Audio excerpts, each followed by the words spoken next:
시청자 여러분 안녕하십니까. 뉴스나인의 신동욱입니다. 지난주 한일 정상회담 이후 야권을 중심으로 현 정부가 나라를 팔았다는 극단적 주장까지 나오자 윤석열 대통령이 직접 정면 돌파에 나섰습니다.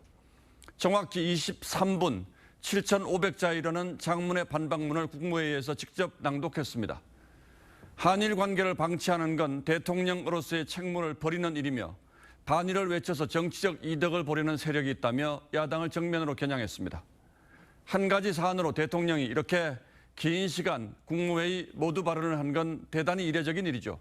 당장의 지지율 하락을 포함해 앞으로 어떤 일이 있더라도 이 문제만큼은 정면 돌파하겠다는 강한 의지를 보인 겁니다.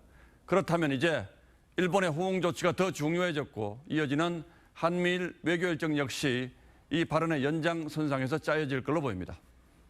먼저 황선영 기자가 윤 대통령의 국무회의 발언부터 전하겠습니다.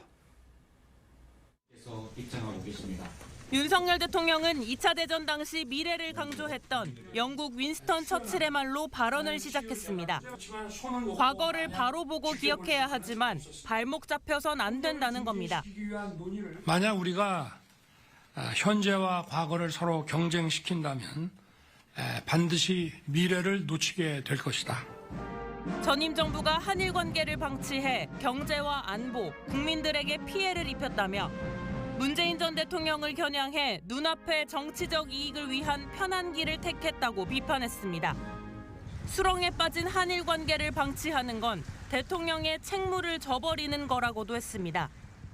우리 사회에는 배타적 민족주의와 반일을 외치면서 정치적 이득을 취하려는 세력이 엄연히 존재합니다.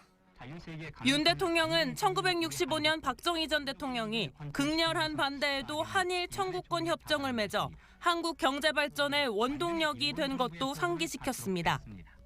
박 대통령의 결단 덕분에 삼성, 현대, LG, 포스코와 같은 기업들이 세계적인 경쟁력을 갖춘 기업으로 성장할. 또 1988년 김대중 오부치 선언으로 다양한 분야에서 한일 교류가 확대되는 새 지평이 열렸다며 한국이 선제적으로 걸림돌을 제거하면 일본도 호응할 거라고 했습니다.